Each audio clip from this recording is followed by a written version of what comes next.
Good evening. Welcome to the Scizone tonight. Bill Boshears here with you for the next hour or so, and taking your phone calls about matters that matter, things that go bumping tonight. And I got a lot of email last week wanting to know. One individual said, quoting them, said, I know I used to watch you on WBQC, and you used to do psychic stuff. Well, we do that stuff from time to time. But my question is, why are you talking about politics? Because it's what people are interested in. They're interested in their country. They're interested in, and no offense to you, this is a much broader topic. And is it something that we're going to continue to do? From time to time, we'll switch back and forth just for the variety of it. But it's a good question, and thank you. That came from Chip and his wife, Linda. Talking about some of the things that have happened, you can't always, because of the sake of time and the program, we can't always show you all of the stuff that's happened. You couldn't do it if you had 2-hour show or 3 hours. And don't think that's some idea. That's not right now anyway. Some things I found as late as today. Many of you are going to vote in the upcoming elections, and you're going to vote for Hillary Clinton. There's something I want you to do before you do that, and then you make your mind up.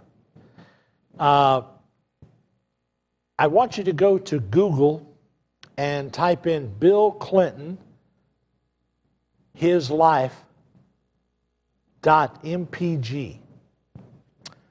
Bill Clinton, his life.mpg. Just type that in Google under movies or videos, and get prepared, because there's stuff in there that, there it is on the screen for you. There's stuff in there that you need to know. It's all fact, and it's all provable. A lot of people died putting it together. So take the time to look at it, and you may want to check her out a little closer. As this election gets on, she's going to tell you, and by the way, she's not the only one. All of the politicians are going to tell you anything you want to hear. So tonight, a little later, we'll get into the phones and find out who's going to win the election from you. I came across a story that kind of surprised me in the sense that it only shows that the immigration problem is at the top. We have to put up with it, but the top is into it too. Listen to this. The Bush administration has sued the state of Illinois, hoping to block a new state law that bars employers from using the federal database to verify immigration jobs applications are in a U.S. Legal. Are the people here legally or illegally? And are they authorized to work?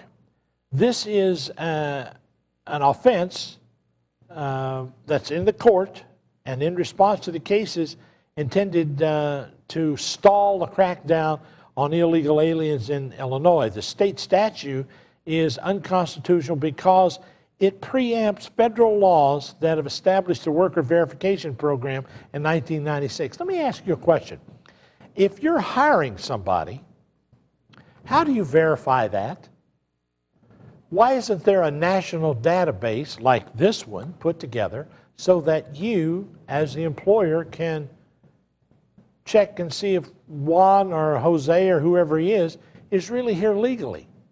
Wouldn't that make more sense than hiring him, taking his word for it that he is legitimate, coming to find out when ICE shows up, you get arrested because you've hired and committed a felony by hiring this guy and paying him, or people, whatever you do. Is that an unreasonable thing to act? Now, some of you may know more about this than I do, but it seems to me that if the Bush administration has sued the state, hoping to block the new state law that bars employers from using the federal database, to verify their immigration job applications. What are they supposed to do? Where are they supposed to go? Who are they supposed to check with? Do they check with the Social Security Department? Do they check with, and this is a serious question, a very serious question that's got to be answered. We can't just keep poking around at this to see if it's going to answer itself or maybe it'll go away. I don't think so. We've got to take a look at it. There's a lot of stuff happening with the war in Iraq, and you can say, well, like what? Things that, surprising to me, how much information is available that the newspapers won't touch. Media is hard enough to get them to look at it. Some interesting things are going on I watched before today, I went back and I pulled out some of the old news clips of Bush selling the war to Iraq, or going to Iraq, and he was selling the war before we went in. And there was a news conference that was obviously, I saw it when it happened, and I remembered looking at it and thinking, boy, that's really an interesting way to look at things. And he would look at his paper and he'd say, John and Sally, and, oh, did I call you out of turn? It was all staged. And the rest of the people in the room were raising their hands as though they were going to get asked. They were playing along with the president when he obviously was not being asked the hard questions.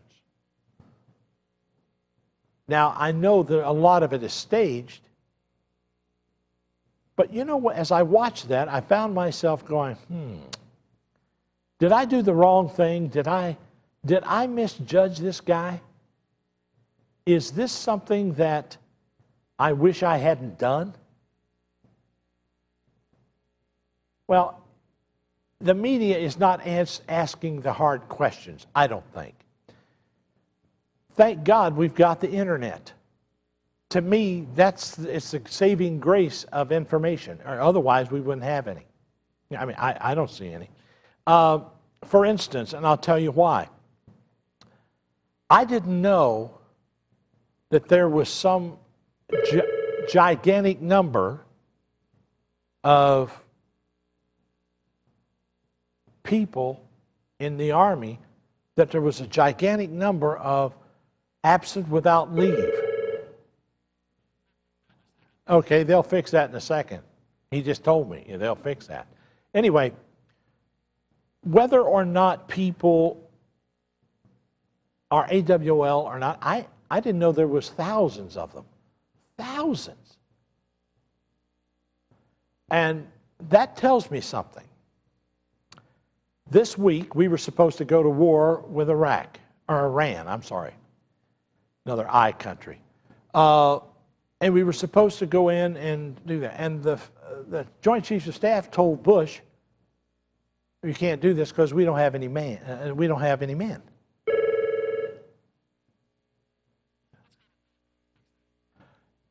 And when we come back, I keep looking at this phone like I know what's going to happen. We'll take a pause in the action. We'll come right back with more and your phone calls right here in the Scizone. Don't go away. You're a part of this tonight, and it's your turn.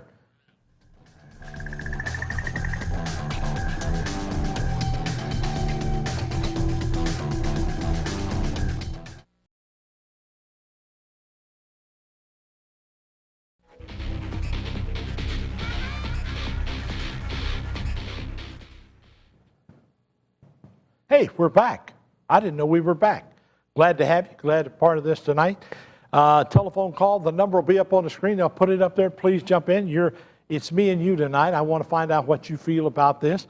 The number is 513-381-3838. That's 381-3838. Let's go to Tom. You're on the air, sir. Go ahead.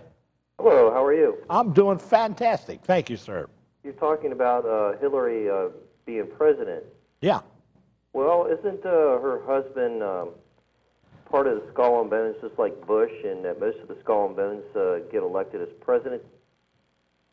That's what I hear. They have been pretty regular at their meetings, and apparently it pays off to join that organization. And Kerry is related to Bush. It's like his fourth cousin. He was in Skull and Bones. Exactly. But Bush was to be the president over Kerry because of he was higher up in the Skull and Bones. I don't know about the hierarchy. I couldn't prove that in a court of law, but I do know they are members of the same secret organization. And they're going to probably put Bill Clinton back in office through his wife. I think if they put her in, which is, I'd like to find out from the people tonight, would they vote for her? Well, Bill Clinton was in Skull and Bones, you know. Well, you just said that. What's that mean? I mean, they're going to put him back in office. No. You mean over her? Well, people think that she has really been president. He's just a figure, but I believe that she has just been by his side to put him back in there for another term. Oh. My opinion. Well, obviously he will have some influence, but if she wins, it'll be on her own merit. But if you knew what I know about her, you wouldn't vote for her. Well, I don't plan on it, but I believe a lot of people would like to put him back in, and that's the way of putting him back in. I mean, something could happen to her vice president, and he could be president. Something could happen. I think he wants to be Secretary General of the UN. Well, maybe so, but behind the scenes, he might just be president of the United States again, too. Behind the scenes, there's a very good chance of that, Tom. I appreciate your call. Thank you. Thank you, partner. Tonight, if you were voting tonight, listen to me.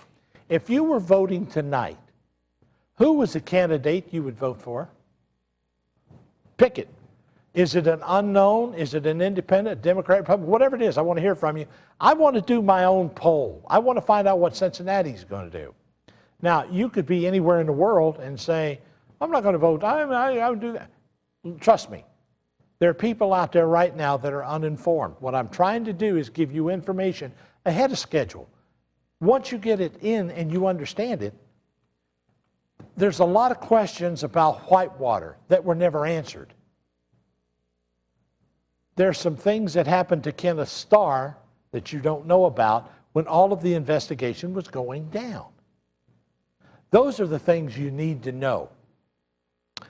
The number again is 381-3838. Jump in, area code 513 if you're out there.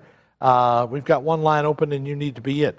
The FBI has built a sophisticated checkpoint, point-and-click surveillance system that performs instant wiretaps on almost any communications device. It's called DCSNet, or Digital Collection Service Network, which connects the FBI room to switches controlled by traditional landline operators, internet telephone providers, and cellular companies. It is far more intricately woven into the nation's telecom infrastructure than anyone had expected. It collects, shifts, and stores telephone numbers, calls, and text messages.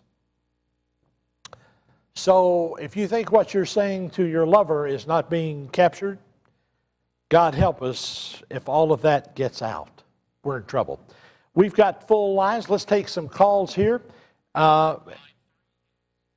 Let's go to Robin on line 3. Robin, you're there, dear. Go ahead. Well, hello, Bill. How are you tonight? I'm phenomenal. If it gets any better, I'll have to take a pill just to calm down. Hey, I got you there.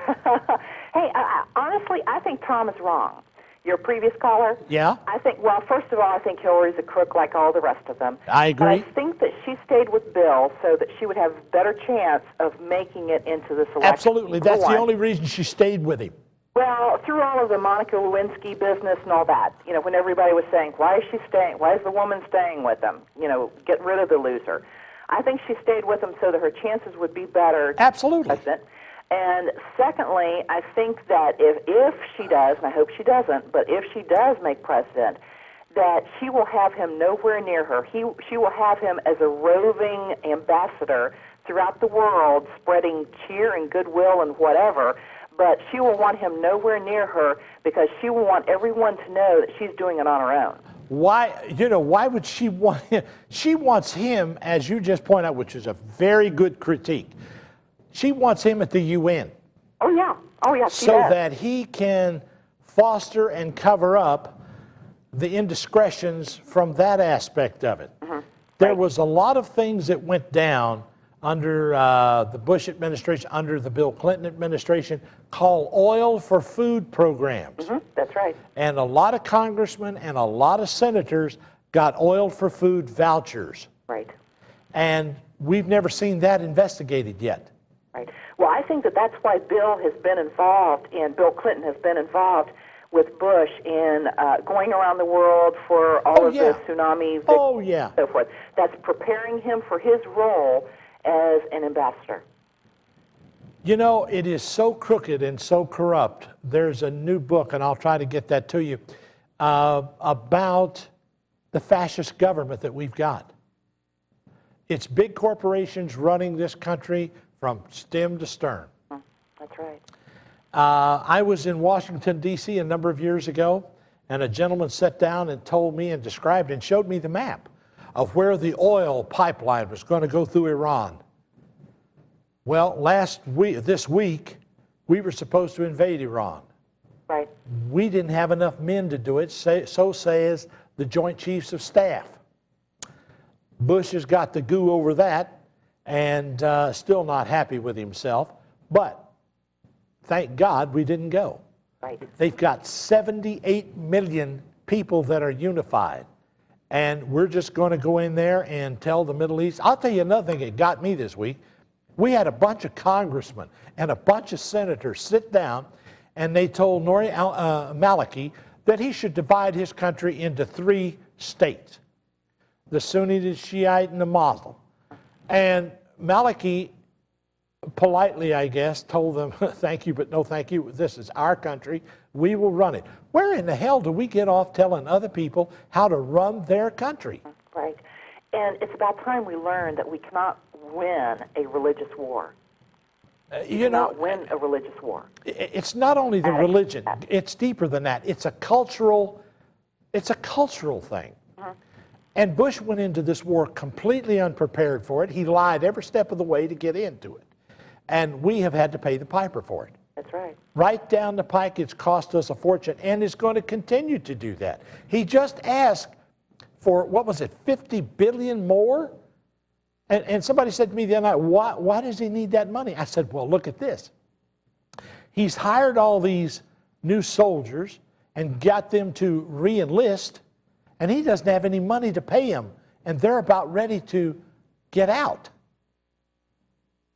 And somehow, the person I was telling that, some people I was talking to about that went, wow, I never thought of it that way. Sure. The country's broke. People call it a recession. I heard some economist say today that everything was okay. Why, hell, we only had like 4 point something unemployment.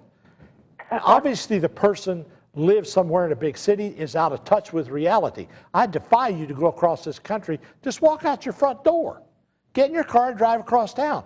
Look at the thousands of people that have been laid off. Oh, but China's having a good year. Oh, boy, India's having a real booming economy. Hell yes, we sent them our jobs. Exactly. And the difference between a recession and a depression is that a depression doesn't create jobs. That's where we are. Right. Coming up in October, you'll have another onslaught of homes. The housing bubble has not reached the bottom pit yet. You're going to have another 500,000 homes back on the market. Right. Addition to what's already there. So long-term investors, hang on to your money. Step back and wait. This thing ain't over yet. Right. Thank you, darling. We'll talk to you a little later. Thanks for being here. Thanks, Bill. We'll take a pause in the action and be right back. Don't you go away. We're in the Scizone tonight.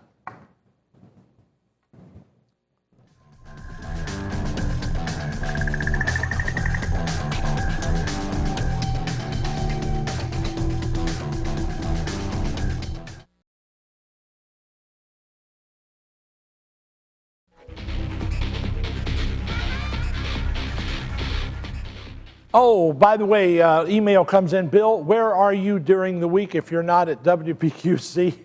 What do you do there? I sweep the floor a lot here through the week, but mostly I do a talk show through wellspring.com and through paltalk.com. Now, when you go to Paltalk, you select browse the rooms. Once you get in there and download the information you need, you select radio TV category, and then you put in the subcategory talk shows and go to a room called Steel Magnolia, and we'll be there every night. People love to have you. A lot of good people in there talking and chit-chatting and doing the whole thing. We pipe the show in there live. You can ask questions, get involved all the way. Let's go to the line and go to Jody on line 2. Jody, you're there, dear. Hello? Yeah, is this Joe or Jody? Jody. Jody, go ahead, brother. Hi. Yeah, I just wanted to say, I'm not really up on my politics, but I think Joseph Biden should be the guy that should be our president, because we're going to have a lot of military problems. We're going to have a deficit that's going to be insane, and we need somebody that knows how to mend all the bridges that George Bush has burnt behind him.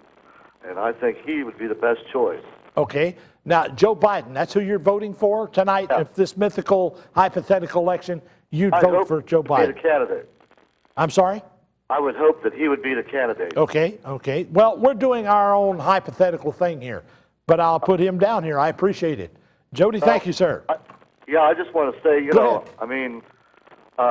George, America has always been hated by a lot of people, probably.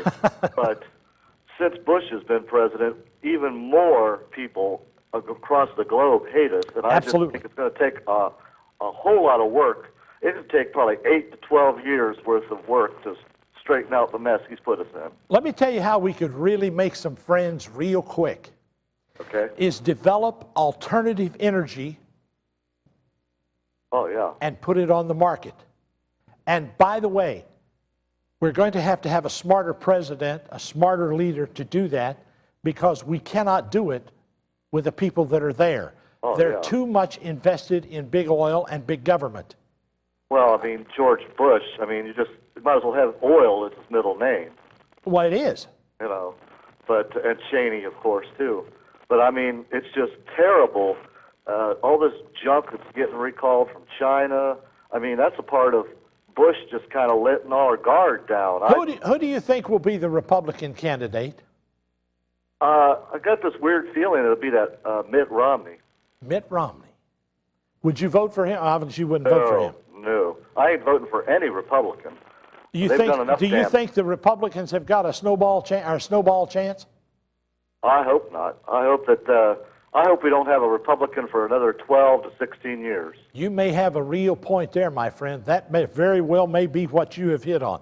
That very well may be it. Anyway, I appreciate your call. We'll move along, but I appreciate it. Thank you for being there, sir. All right, bye. Bye-bye. As always, your input is extremely important. How many times do you have a chance to call in and give your opinion about what it is being discussed? You're the only one out there who knows what your opinion is. 381-3838. Jump in, get on board. It's your turn. There's a line open. Get it. I guess this is it Joe? Joe. Who is it? Who have I got? Joe, who have I got on 3? Raymond. Raymond, go ahead, sir. Raymond. Raymond, you are on the air. Go ahead. How you doing? I've got a question about immigration. Okay. Now, they're trying to make all these new laws about immigration. Why don't they enforce the ones that we have? It's a great question. And do you know that the DREAM Act was defeated this last week the 4th time, which was an immigration act to give education to immigrants, college educations, virtually just come on down and get one, and you can't get in? Think about that. Now, there was more to it than that, but this is the 4th time the American people have told their senators, told their congressmen, don't you vote for that. If you do, we will do everything we can in our power to get you out of office. Now think about that. That's some powerful, powerful information. They've sent the message 4 times, but Kennedy and a lot of the other bleeding hearts, they're looking for that ethnic vote. They're looking for that illegal immigrant to get him to vote. I'm telling you, they're in serious trouble. They don't even see it coming, brother.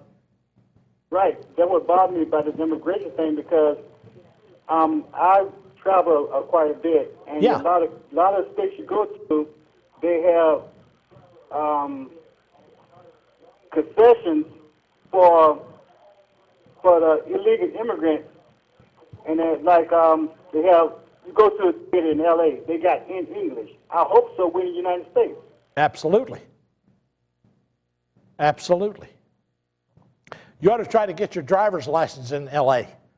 Yeah. Which language you like. They print it in about 300 different languages. Unbelievable quagmire and mess. Yeah. Raymond, I appreciate your call. Thank you for being there, sir. Okay. We're going to go to a break. We'll be right back. 2 lines. Well, there's a line open now. 381-3838. Jump in. You're here tonight with me in the Scizone.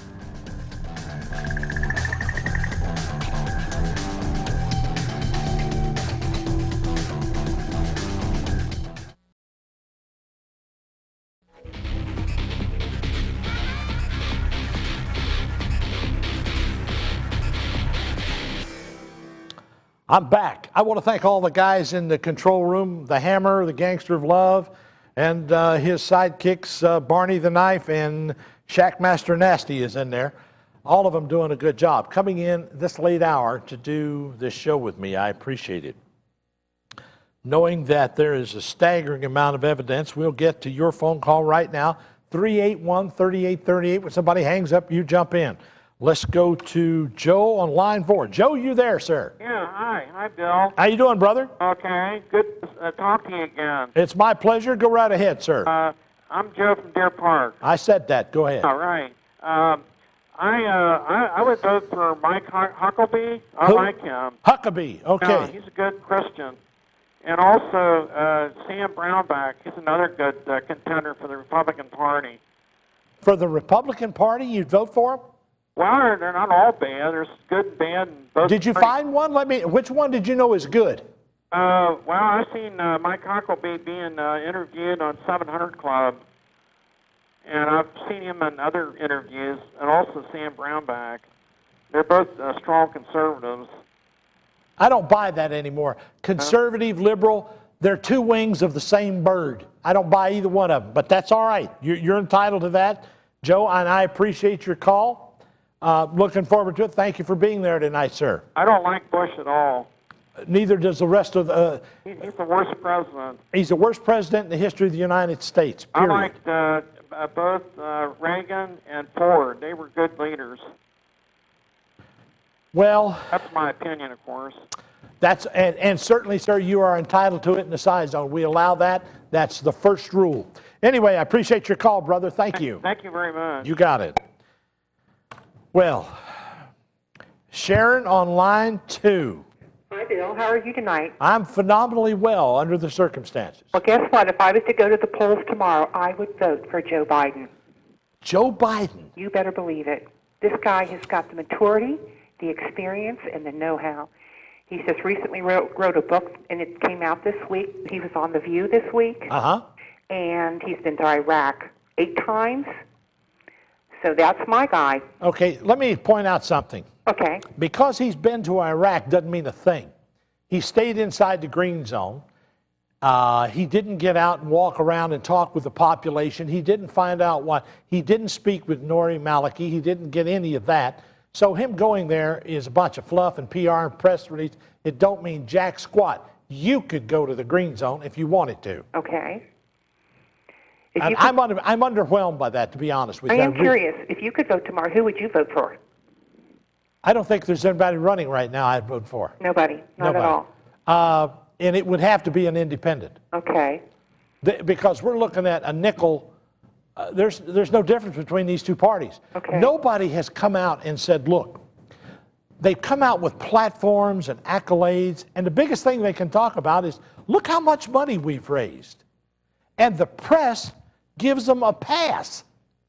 Do you think any of the press is going to ask Hillary any hard questions? Hell no. No. Why? Because she's already put it out that if you ask me hard questions, when I get to be president, I won't come over and play at your station. I won't be on your network, and you won't have good favor with me. You're right there. And that's what they're all playing. Obama? No way. I wouldn't vote for him on a bet. Neither would I. He has no, well, never mind. The other part, who else is a valuable player? There isn't any. The best we can do is hope and pray that some of these people come out, not on the Republican and not on the Democrat ticket, because those two parties are, what's the Democrats done for you? And what the hell's the Republicans? They put you in a war, and you can't get out of it because the Democrats won't issue any kind of fundamental change. I'm going to tell you what. In the last part of the show, I've got a clip you got to hear. What Bush did this past week, to get out of the War Criminal Act that I talked about 5 years ago. He got into it, and if everything was copacetic and you did everything right, why are you trying to give yourself a pardon? We'll get to that clip after this. But I appreciate your call there, darling. Thank you, Bill. Thank you. Bye-bye. Bye-bye. See, by the way, have we got that clip? Can we run that? Have we got time to do that? Yeah. Now, let me set this up. This is a CNN clip, and you've got to listen close to it because this is what he did. Not what I did. He did. Hit it. Jack, I'm beginning to think maybe I shouldn't have done these interviews yesterday and today. Should I feel guilty? You know, I don't know, Wolf. If war breaks out between Pakistan and Afghanistan, you know, you may have some guys coming by and knocking on your door asking for transcripts. Ordinarily, we don't do a question 2 days in a row, but this is important enough to be an exception. The House just passed President Bush's bill to redefine the treatment of detainees, and the Senate's expected to do the same thing tomorrow. Buried deep inside this legislation is a provision that will pardon President Bush and all the members of his administration of any possible crimes connected with the torture and mistreatment of detainees, dated all the way back to September 11, 2001. At least President Nixon had Gerald Ford to do his dirty work. President Bush is trying to pardon himself. Here's the deal. Under the War Crimes Act, violations of the Geneva Conventions are felonies, in some cases punishable by death. When the Supreme Court ruled the Geneva Conventions applied to al-Qaeda and Taliban detainees, President Bush and his boys were suddenly in big trouble. They've been working these prisoners over pretty good. In an effort to avoid possible prosecution, they're trying to cram this bill through Congress before the end of the week when Congress adjourns. The reason there's such a rush to do this, if the Democrats get control of the House in November, well, this kind of legislation probably wouldn't pass. You want to know the real disgrace of what these people are about to do or in the process of doing? Senator Bill Frist and Congressman Dennis Hastert and their Republican stooges apparently don't see anything wrong with this. I really do wonder sometimes what we're becoming in this country. The question is this: should Congress pass a bill giving retroactive immunity to President Bush for possible war crimes? Email your thoughts to CaffertyFile@CNN.com or go to CNN.com/CaffertyFile. There you got it. We'll take a pause in the action, come back. I want to hear your comments. Did he know about it or not? What do you think?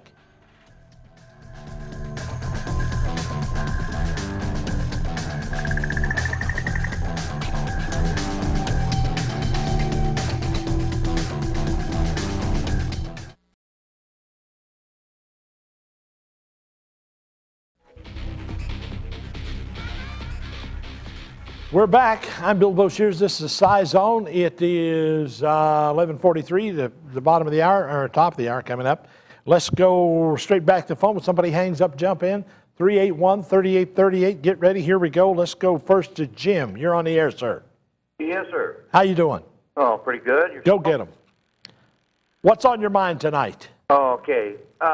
Two things. One is, as far as I'm concerned, I don't think there's anybody in this country that is set to be the president that knows everything, a little bit about everything, but there's only one man that's running that has earned the right as far as I'm concerned, and that isn't because of maybe how brainy he is, but what he's been through, and that's Senator McCain. Senator Anybody McCain has earned the right to be the president of the United States, it would have to be him. I mean, all the rest of them, they've been through this and they've been through that, and they talk a good story, but this man has had to put up with it. And, I mean, when you sit in Hanoi for 7 years, you earn a little bit of something, at least a heck of a lot of respect. The other thing is they keep talking about pulling the troops out and everything. I've been in the military myself during the Republican and with a Democrat president. And for heaven's sakes, if we've got men in harm's way, do not put a Democrat in office because they'll take their supplies away from them and want them to do it on a shoestring. What? The only time we ever had supplies, shells to shoot, was when we had a Republican in office. I can tell you of the same problem that exists tonight. It exists. Anyway, but I appreciate your point, brother. That's what it's all about. Thank you, sir. It exists tonight. There's a line open. Jump in. That was, let's go to Annette. Are you there? Yes. Hi, Bill. Hi. How you? Let's see. I believe Yes. that Giuliani will be elected. I hate him. I think he wants Hillary to run because he can beat her. Last week, he met with the British Prime Minister of War. What the heck is a candidate doing meeting with Prime Minister of War? See, you got to understand something. There's never been a mayor like of New York become president. Giuliani did one of the tackiest things I've ever seen. He ran a dinner for himself in California, and you had to pay $9.11 to get in. I think that's the tackiest thing. I lived thing. down there in that neighborhood. He had to get out of there and go, along with all the millions of people hitting the bridge. That didn't. I don't know what the hell he thought he was doing. He is just sort of a self-announced leader of the 9/11 movement. Where the hell does he get off doing it? Hell, he was running and hiding. They are all guilty of war crimes. They hauled off the Twin Towers to China for scrap. Don't get me started. Please. That's a crime scene, correct? Please, Annette, don't get me started on that. That's a passion of mine, and I hate it. Here's the point. Bush passed a law this week that pardoned him, retroactive, and all of the people in the deal. Do you remember World War II, a guy by the name of Eichmann? Yes, Adolf Eichmann. Adolf Eichmann. Now, what nobody remembers, and you sound a little older than as I am, and you may remember having seen something called the Nuremberg trials. Oh, what? Remember when they panned the cameras around the room, you saw a lot of people there that weren't in uniform. Well, if you think those were all people that were not in politics at the time, you got another thing coming. So I would advise the congressmen and the senators, see, we've never joined the world court. But when all this started, there was no world court. There was something called Nuremberg. Right. There was something called The Hague, and they drug Eichmann out and put him on trial. Do you think that somebody somewhere, see, when you pass a law like that, you are not exposed to the danger of it until you leave office. While you're on the hill and you're there, you got stroke with God. But the minute you walk out the door and you've been beat and you go back to the farm or wherever the hell you go, you are subject. And all the people that pass that law may be subject to aiding and abetting him. Well, at this moment, we're paying $45 a case for soda for the soldiers and $12 for a roll of toilet paper through the Halliburton company, corporation. So isn't that continuous and ongoing, and that's not retro? You got me. I'm just telling you that that's the thing that's out there right now. What? I'm sorry? We need a constitutional lawyer to call in. You don't need a constitutional lawyer. You just need to take your country back. I've got to go, but I'm glad you're there tonight. Annette, thank you. We'll take a pause in the action. Come right back with your phone call, 381-3838. Jump in. There's a line open. You're there tonight with me in the Scizone.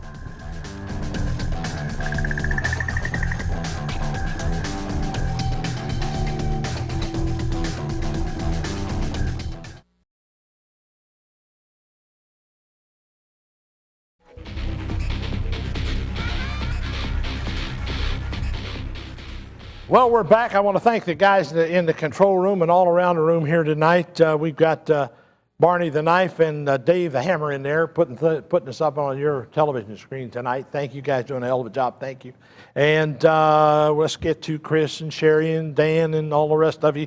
Thousands standing by in the wings. Let's go to Chris. You're on the air, sir. Or her. Yeah. How you doing?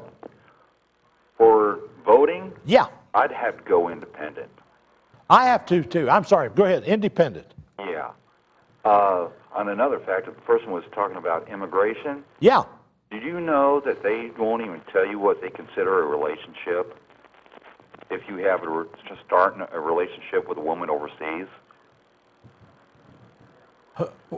What are you saying? If you're, who do you have to tell? I tried to call them actually this week to turn around and find out, and they couldn't tell me. In other words, you're in a relationship with somebody in another country? Yeah. And you're trying to get them here? Is that what you're trying to do? Well, I'm trying to build a relationship so they can't come back on me about saying that there's no relationship, and they won't tell me what they consider a relationship. Why don't you tell them what yours is and let them deal with it? Well, I'm playing it smart. I'm taking notes and everything else. No, don't take any notes. Record it. Okay. And just tell them that, for Well, posterity, and boy, the moment you tell them you're recording it, everything gets real legal. Yeah. Just tell them you're recording this because you're planning on filing an action one way or the other, and you want to have everybody, what'd you say your name was, and go that way. Yeah. That gives them something to think about. Uh-huh. And you can demand, hey, you're going to have to tell me something. Yep. I know that. Well, good. You mean you can't find a woman here in this country and you want to, Chris, you want to go to another country and get one? Is that what I hear you say? No, it's just, What the hell are you saying to me? Or do you want a woman or not? Yeah. Well, what kind of woman you want? Hell, we got lines here. We may be able to help you tonight. I'm sorry. I'm trying to help you. You're looking for a woman. What's your qualifications? It's just. You don't know. Well, okay. Yeah. Okay, go out. I'm with you, brother. I want you to get the best thing you can get. I'm trying to help you here, man. All right. I just wanted, person that's down to earth that just like the simple things. Well, hey, we've got girls working here that are simple. We can fix you up. I don't know. What do you weigh? About 400 pounds or something? What's your trouble there? Why can't you find a woman in this country, son? Well, You haven't been looking, have you? Well, no, not really. Uh-huh. Look, before you go through all that minutia and try to get there, let me tell you why. I've got a dozen friends who went to Russia, went to China, went to Wama, but they've got women they can't stand.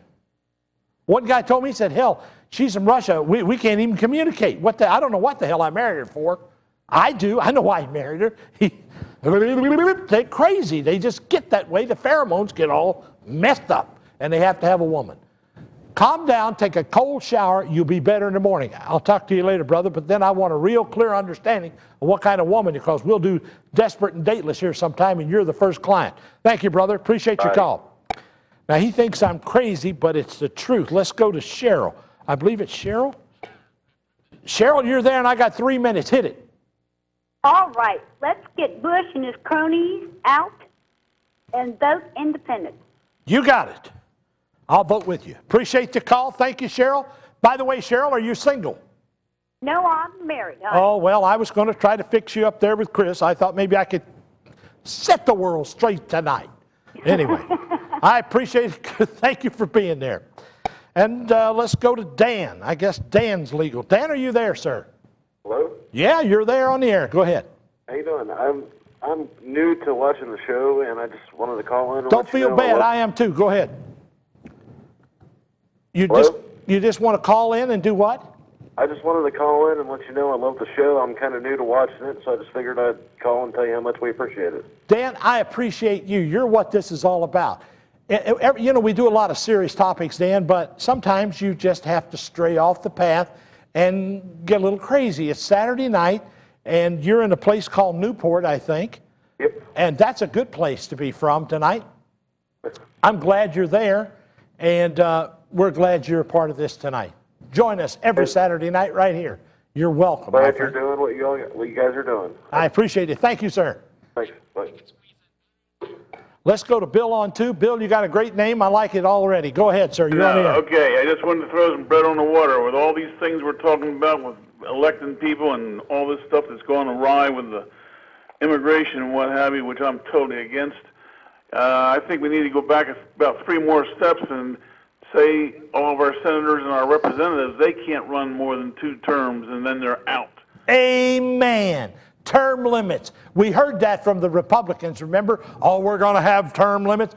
That once they got in there, you never heard another thing about it. It was gone forever. You got that, and the rich keep getting richer and more powerful. And they keep getting fatter, brother, but I appreciate your call. You're right there. You got it. Yeah, what would happen if somebody threw it out and sat there and said, hey, I'm going to make immigration illegal for 10 years. I'm going to make prostitution legal like it is in Vegas, and I'm going to even legalize marijuana. Well, we'll vote for you. I know there's a lot of heads that vote for you, brother. Take care. Thank you for coming. We're running late, but you got it, brother. Don't forget, join me here every Saturday night, right here in the Scizone. It's like this every week. People like you with opinions, people who are on the pulse of America. This is the only place I know. Not only do you get the information, we'll give you some ideas on how to straighten it out right here in the Scizone. I'm Bill Boshears. This is Channel 38, the only place in town that's a live call-in talk show. Tell your friends, join us. You can even find it on Google, Scizone, WBQC, or at WBQC.com. See you there soon.